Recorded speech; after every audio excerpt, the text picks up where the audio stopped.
আসসালামু আলাইকুম। আপনাদের সন্তান আমি ডাক্তার জাহিদুল ইসলাম এবারে সংসদ সদস্য নির্বাচনে এনসিপি মনোনীত শাপলাকুলির একজন সংসদ সদস্য প্রার্থী। আজকে আমি যেই জায়গাটিতে দাঁড়িয়ে আছি আপনারা সবাই হয়তো দেখে বুঝতে পারছেন, এটা হচ্ছে কাদিগড়ের আমাদের সংরক্ষিত যে বনাঞ্চলটা আছে।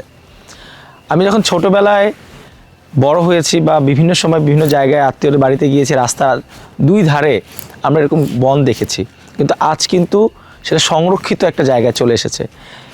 আমরা কি আসলে আমাদের যে ঐতিহ্য বা আমাদের যে পরিবেশের যেই বনায়ন যেই অঞ্চলগুলো ছিল সেগুলোকে সংরক্ষণ করতে পারছি?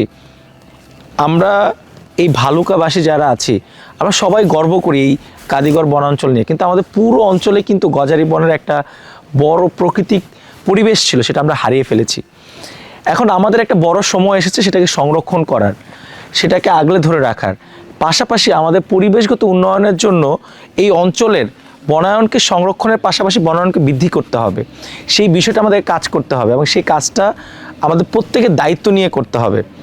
যেহেতু আমাদের এখানকার একটা বিশাল অঞ্চল বনায়নের মধ্যে ছিল, আমাদের এখানে যারা বিভিন্ন সময় বসতি করেছেন তাদের জন্য একটা বড় চ্যালেঞ্জ হচ্ছে নিজের জমি এবং বনের জমির মধ্যে সবসময় আমরা একটা সমস্যার মধ্যে পড়তে হয়। এখানে আমরা কখনোই সেই দাবিটা নিয়ে বা আমার ন্যায্য অধিকার নিয়ে কথা বলতে পারি না, কারণ আমাদের যেই তথ্য প্রাপ্তির বা আমাদের যে জমির যেই ভূমি অধিগ্রহণ বা ভূমি সংরক্ষণের যেই প্রক্রিয়াটা আছে সে স্বচ্ছ নয়, এবং আমাদের যে ভূমি অফিসগুলো আছে বা আমাদের যে বন অফিসগুলো আছে বা বন বিভাগ রয়েছে তাদের মধ্যে কি সমন্বয়হীনতার অভাব রয়েছে। তাই আমি যদি আপনাদের জন্য কাজ করার সুযোগ পাই, আমার সবচেয়ে বড় কাজ হবে এই যে আমাদের বন বিভাগ বা ভূমি অধিদপ্তর বা ভূমি বিভাগ যারা আছেন তাদের মধ্যে একটা সমন্বয় করা। এই যে বিভিন্ন সময় দালাল চক্রের মাধ্যমে আমাদের প্রতারিত হতে হয়, কারণ আমরা সঠিক তথ্যটি জানি না, আমরা সঠিক ইনফরমেশনগুলো কার কাছ থেকে পাবো, কে আমাকে সাহায্য করবে সেই বিষয়টা আমাদের কাছে পরিষ্কার না, সেগুলো সবসময় আমাদেরকে ভোগায়। সেই ভোগান্তি থেকে দূর করার জন্য আমরা একটা ডেডিকেটেড কল সেন্টার তৈরি করতে পারি, ডেডিকেটেড একটা ওয়ান স্টপ সার্ভিস তৈরি করতে পারি, যেখানে এই সেবাসমূহগুলো আপনারা নিশ্চিত করতে পারবেন। আমাদের প্রতিবারই যখন আমার নিজের ঘর বা নিজের বসতি বা নিজের অঞ্চলের কথা চিন্তা করব, তখন তারা সেই সেবাগুলো সেখান থেকে পেতে পারে।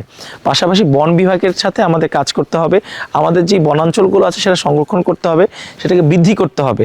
এবং ভূমি সংরক্ষণের যে বিষয়টা আমি বারবারই আমার বিভিন্ন সময় বলে আসছি যে ভূমি সংরক্ষণ আমাদের জন্য সবচেয়ে বড় একটা সময়ের দাবি।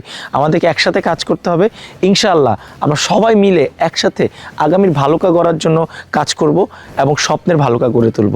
আল্লাহ হাফেজ, ভালো থাকবেন। আসসালামু আলাইকুম।